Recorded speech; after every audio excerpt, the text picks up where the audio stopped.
Hi, thank you for coming by to my channel. Hope y'all doing good today. I have something I'd like to share with you today. I just thought, well,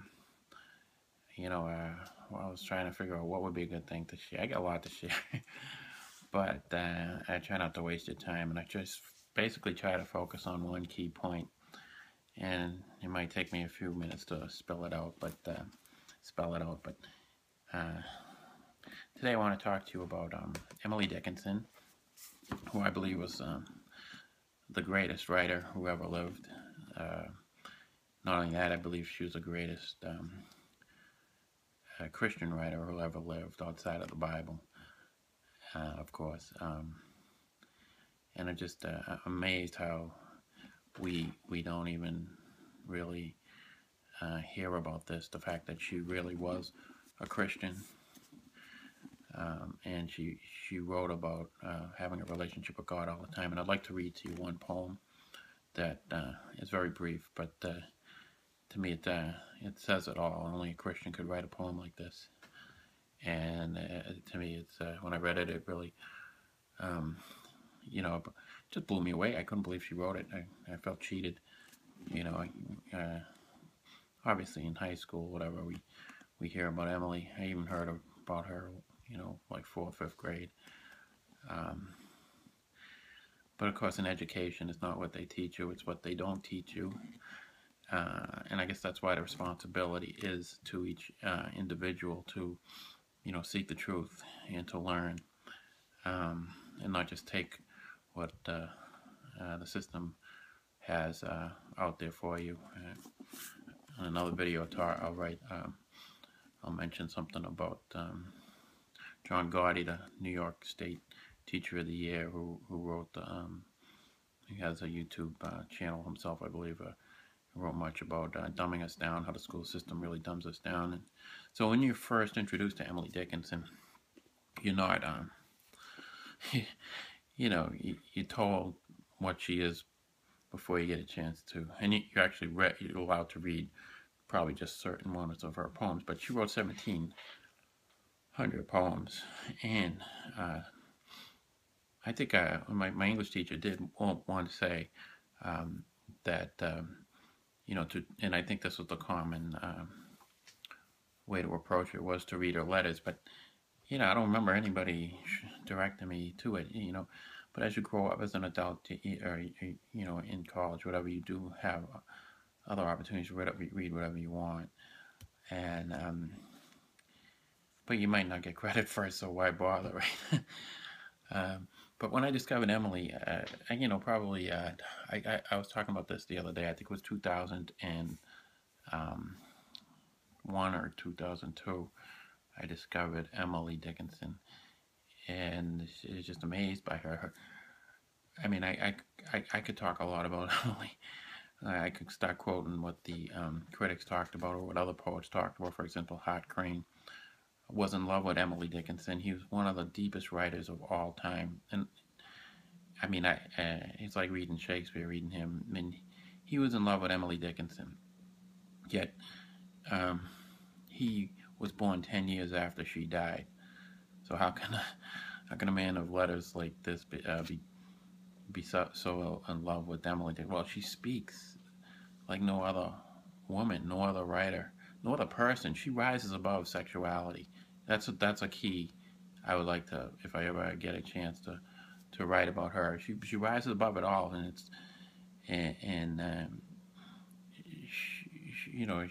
I think that was part of her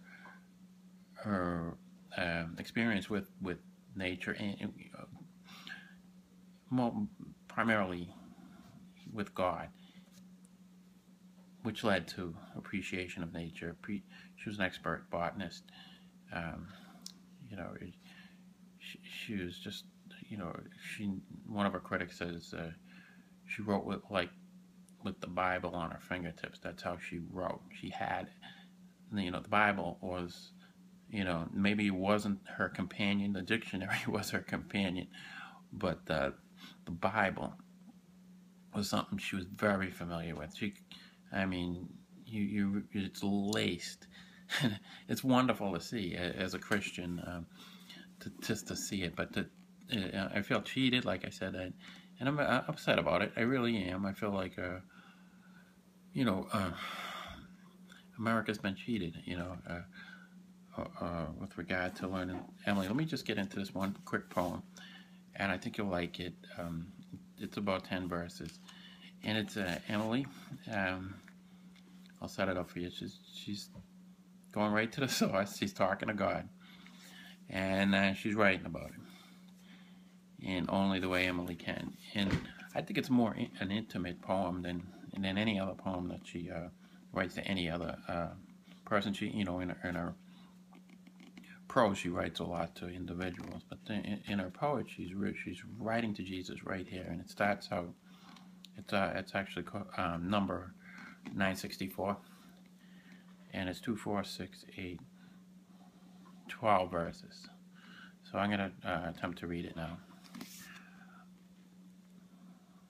Unto me, I do not know you. Where may be your house? I am Jesus, late of Judea, now of paradise. Wagons have you to convey me? This is far from thence. Arms of mine, sufficient Phaeton, trust Omnipotence. I am spotted. I am pardoned. I am small. The least is esteemed in heaven the chiefest. Occupy my house. So that's the end.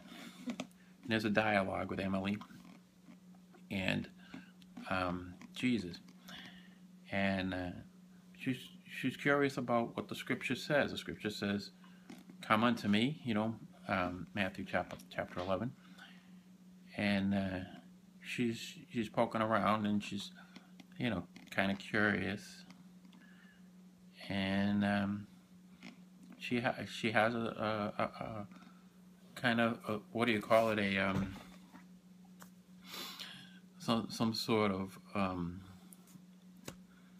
imagination, just an imaginary conversation with God, and she finds out that he's there, and he's alive. He was in Judea, but now he's of paradise. And she wonders, how do I get there?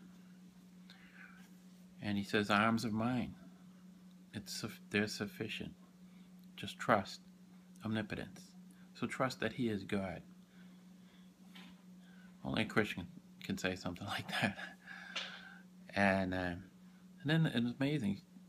She hits the gospel. With the very next verse, she says, I am spotted. I'm a sinner. I'm a sinner. I'm a wretch. So she knew the gospel, this woman. She knew Romans 3. And she knew Ephesians 2, 8 and 9. And after she says, I am spotted, Jesus says, I am pardoned. What a mighty God. What a merciful God.